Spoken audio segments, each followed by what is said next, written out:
जवाब आचार्य जी, एक एक करके। देखिए, पहली बात तो यह है कि यहां एक डिबेट हो रही है, यहां कोई जंग नहीं हो रही है। बिल्कुल सही बात है, ये मैसेज बहुत अच्छा है। यहां डिबेट हो रही है भाई, यहां जंग नहीं हो रही है। और यहां कोई चुनाव प्रचार भी नहीं करना चाहिए। गंगा के तट पे आप लोग खड़े हैं, उनका सवाल बहुत अच्छा है।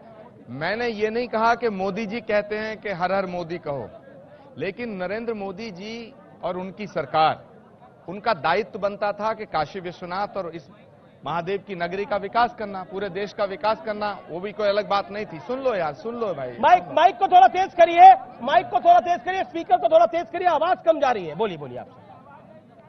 नहीं, आप लोगों को गलतफहमी यह है कि कांग्रेस की आवाज कमजोर हो गई है। 10 मार्च के बाद पता चलेगा, ठीक है। दूसरी बात, अच्छा, कितनी सीटें आ रही हैं? अब तो कार्यक्रम का भी अंतिम चरण आ रहा है। देखिए, सबसे बड़ी बात यह है कि ये जो 5 साल की सरकार उत्तर प्रदेश में चली है आदरणीय योगी आदित्यनाथ जी के नेतृत्व में, इसमें जो भाषा खोई है। देखिए, कोई कहता टूटी चोर, कोई कहता है दूसरा चोर, तीसरा चोर। देखो अब ये चोर के नारे लग रहे हैं। ये क्या बिहेवियर है, ये क्या बिहेवियर है? अमीश देवगन, उत्तर प्रदेश की लॉ एंड ऑर्डर की स्थिति बिल्कुल ऐसी है जैसी यहां दिख रही है। नहीं, यहाँ तो पॉलिटिकल पार्टी के नेता हैं। सवाल है, अगर हम बात करना चाहते हैं तो बात कोई सुनना नहीं चाहता है ना। और ये शोर शराबे में अपनी बात क्या कहें।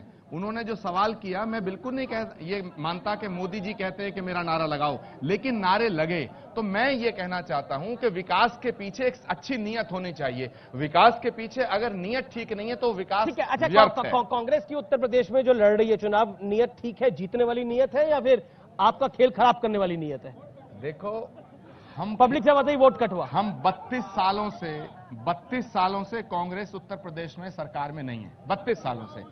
अगले 32 सालों तक भी अगर हम सत्ता से बाहर रहे, हमें कोई फर्क नहीं पड़ता। आपको उम्मीद है अगले 32 साल में कुछ नहीं होने वाला? हम उसूलों से और सिद्धांतों से समझौता नहीं कर सकते। कांग्रेस एक जाति की पार्टी नहीं है, कांग्रेस एक धर्म की पार्टी नहीं है, कांग्रेस सर्वधर्म समभाव और इस तिरंगे की पार्टी है। और अमीश देवगन, मैं गंगा के तट पे कहना चाहता हूं, 2024 हमारा है और ये याद रख लेना। 2024 हमारा है, याद रखना। वो कह रहे हैं कि 22 से शुरू होगा, 24 तक जाएगा। वो बोला, और ये आपने बोला कि आप सत्ता संघर्ष में नहीं है, आप कह रहे हैं।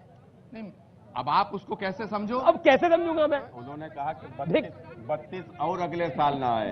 अब 32 और अगले साल नहीं आएंगे तो कांग्रेस कहां से आएगी? राहुल 50 के ऊपर हो चुके हैं। तो कुल मिलाकर देखिए, अब ये परिवार से राजनीति करने वाले लोगों का दौर समाप्त हो चुका है। सन 47 के बाद बाबा साहब भीमराव अंबेडकर जी ने इस देश में संविधान दिया है, जिसने सबको वोट की ताकत दी है। और उस वोट की ताकत के कारण से एक चाय बेचने वाले का बेटा देश का प्रधानमंत्री बना है। तो कुल मिलाकर इस देश में लोकतंत्र की ताकत है। और इस लोकतंत्र में जिस प्रकार से पहली बार इस देश के भीतर सरकारों ने, चाहे उत्तर प्रदेश की सरकार हो चाहे दिल्ली की सरकार हो, जिस प्रकार से दोनों सरकारों ने इस देश में जिस प्रकार से गुंडे माफिया जो आतंकवाद चलकर आते थे और आतंकवादी हमले करते थे, आतंकवाद का विनाश कर दिया है। उत्तर प्रदेश में गुंडागर्दी को समाप्त कर दिया है। बगैर गुंडागर्दी को समाप्त किए उत्तर प्रदेश का कभी विकास नहीं हो सकता। उत्तर प्रदेश में जो भी हर जनपद का अपना एक उत्पाद था। अलीगढ़ ताला उद्योग, मुरादाबाद का पीतल, आपके भदोही का कालीन, कन्नौज का इत्र, फर्रुखाबाद का नमकीन। इत्र आप कन्नौज के सांसद है, वो इत्र वाला आपका भी मित्र है क्या? आप पहले पूरी बात तो सुन लीजिए। तो आप ये सारे उद्योग थे, यहां से क्यों चले गए? समाजवादी पार्टी का उभार जब उत्तर प्रदेश में हुआ, इनके गुंडों को संरक्षण देने के कारण से व्यापारियों का जिस प्रकार से उनसे वसूली हुई, नहीं वसूली हुई तो उनके बच्चों का अपहरण कर लिया गया, कईयों की तो हत्या हो गई। अब जिनके बच्चों का उत्पीड़न होगा वो व्यापारी उत्तर प्रदेश छोड़कर चले गए। यही कारण है कि उत्तर प्रदेश का औद्योगिक विस्तार नहीं हो सका। शालिनी जी, आपका जवाब दूंगा मैं। अब लंबा बोला। संगठित अपराध को पूरी तरीके से ध्वस्त कर दिया। जी आचार्य जी, देखिए ये सांसद महोदय 32 साल तक बाहर रहेंगे। अरे छोड़िए, हम 32 साल से बात सुनिए। इन्होंने कहा इस देश का प्रधानमंत्री चाय वाला बना। देश की जनता ने चाय वाले को प्रधानमंत्री का पद दिया, देश दिया, लेकिन ये थोड़ी कहा था कि चाय बेचने के साथ साथ देश बेचना शुरू कर देना, देश की संपदा बेचना शुरू कर देना। यह अधिकार थोड़े दिया था। यह अधिकार दिया था, देश चलाने का अधिकार दिया था। यह अधिकार नहीं दिया था कि देश की संपदा को बेचना शुरू कर देना। यह अधिकार किसने दिया था? नंबर 1।